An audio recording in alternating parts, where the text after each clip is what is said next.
our people. This one's for our whaanau. This one's for our people, people, people. Hey, yo, just like Paua ki runga, paua ki raro, ruia, tuia, ko kiritia, kia mau, kia u, kia ora ai, he pikinga ki te rangi, kia tū i tai au, he pau e hora, he pau o rangi nui, kia hora papatua nuku, tūturu mai whakamaua kia teina, teina, haunge, huie, taiki.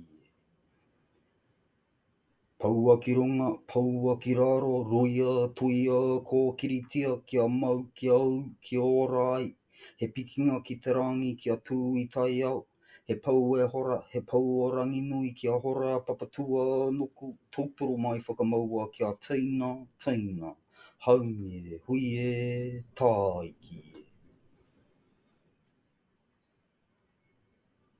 Paua ki runga, paua ki raro, ruia, tuia, ko kiritia, kia mau, kia au, kia ora ai. He pikinga ki te rangi, kia tū i tai au, he pau e hora, he pau o rangi nui, kia hora papatua nuku tūturu mai whakamaua kia teina, teina, haunge, huie, taiki. Paua ki runga, paua ki raro, ruia, tuia, ko kiritia, kia mau, kia au, kia ora ai. He pikinga ki te rangi, kia tū i tai au, he pau e hora, he pau o rangi nui, kia hora papatua nuku tūturu mai whakamaua kia teina, teina, haunge, huie, taiki. Mārama mai te tirohanga, mārama mai te ketenga, mārama mai te manawa, tō manawa ka kuku me tōku manawa ka tōtu. Tōtoro o whiti a whakamaua kia teina, teina, haunge, huie, taiki. Mārama mai te tirohanga, mārama mai te ketenga, mārama mai te manawa, tō manawa ka kuku me tōku manawa ka tōtu. Tōtoro whakamaua kia teina, teina, haunge, huie, taiki. Mārama mai te tirohanga, mārama mai te ketenga, mārama mai te manawa, tō manawa ka kuku me tōku manawa ka tōtu. Tōtoro o whiti a whakamaua kia teina, teina, haunge, huie, taiki.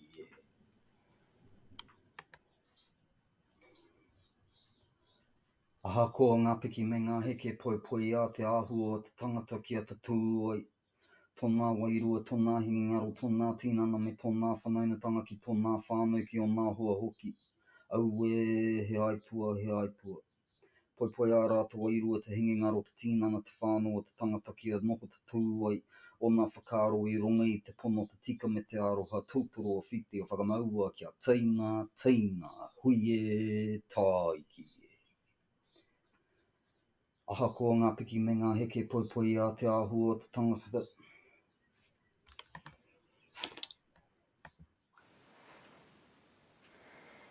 Ka tangi te titi, ka tangi te kāka, ka tangi hoki a hau. Mai i te whai ao ki te ao mārama, ki hei mauri ora.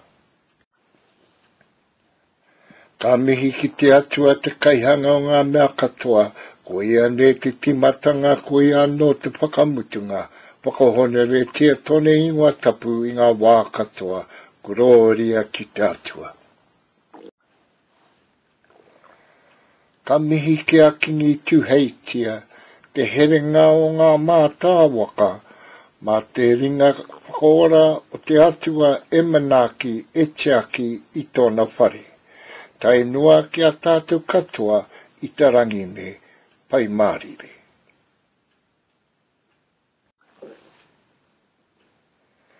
Ka mihi ki ngā tini mate rātou kua mene i te pō, mā te atua koutou e manaki, no reira, moi mai, moi mai, moi mai rā.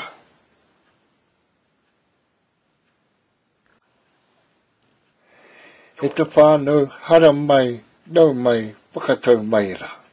Whakatau mai rā ki tēnei hui huinga, ki te kaupapa o tēnei rā. no reira piki mai, kake mai, wakatau mai rā. E toru ngā mea, e toru ngā mea nunui, ngā mea nunui. E ki ana, te pai pera, whakapono, tūmana ko, ko te mea nui, ko te aroha. Hapi te hono tātai hono te hunga mate ki te hunga mate, moi mai rā. Hapi te hono tātai hono te hunga ora ki te hunga ora, no reira e ngā waka, e ngā mana, e ngā reo, e ngā whānau, tēnā koutou, katoa. Kia awe, rua nā rereke, no he maha nā rereke, engari anei e tahi. Ko te rereke o te karakia Māori i te karakia Pākehā. Anei tētahi rerekētanga matua. Ko te karakia Māori he tohu i o atua. Ko te karakia Pākehā he tono i o atua. Ne? So one, you're quite explicit about what you want and you're directing the spiritual forces, the heavenly forces to deliver on what you want. The other, you're requesting and asking. Ne? Anei te tauira. Ka karakia Māori au, ka pēnei au. E o nui whakarongo mai ra ki te tauira, ki te pūkenga, ki te wānanga. He koronga no ku kia tauwhiro tia mātou, ki te tauwhiro nui, ki te tauwhiro roa. Now I'm quite direct. I'm saying, you up there, listen here. This is exactly what I want. Engari ko te karakia Pākehā, he pēnei ke. E te atua, e nui ana mātou ki a koe. Kia tukua mai e koe manaakitanga ki runga ki a mātou. Ne? Nā, ara tētahi rerekētanga.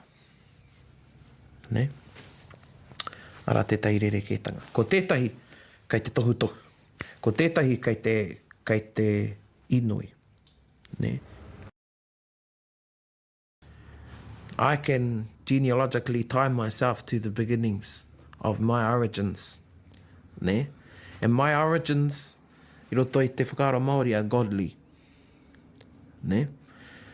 No reira, mehe tai ana au te pēra, I have a godly element in me. Ne? I have a godly element in me, you've got a godly element in you.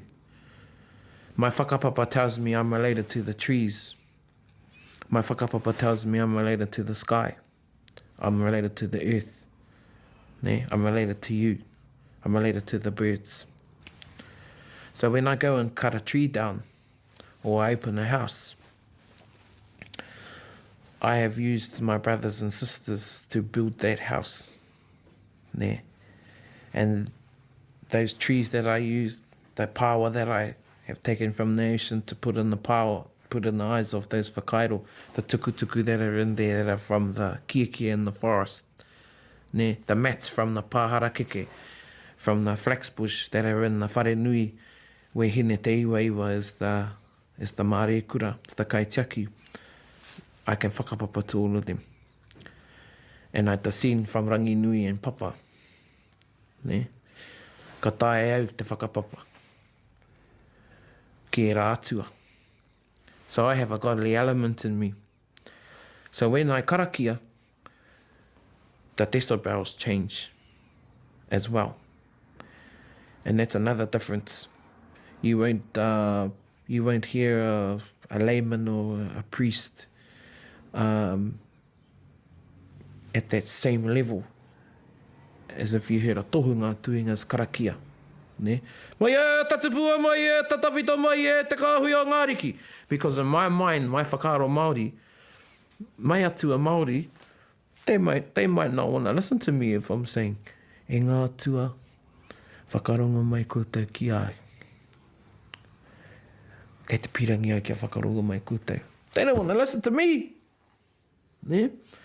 But when my voice changes, ka atua taku reo. Pēnei te whai kōrero.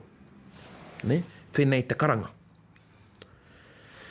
They're on a spiritual wavelength. Ne? And the environment listens. Pēnei no te karakia. So while I'm doing my karakia Māori, the grass is listening to me, the trees are listening to me, the birds are listening to me, rangi nui is listening to me, papatua nuku is listening to me. Ne? The vibrations from my karakia, they go out, ne? And they're tuned to this, like I said, the spiritual wavelength. Ne? Nā, ko te karakia nei, he whakatō mai i ngā mana, i ngā tapu, ne, i ngā wehi, ki roto i ahau o e rā atua. Anō nei he atu ahau. Ne, anō nei he atu ahau.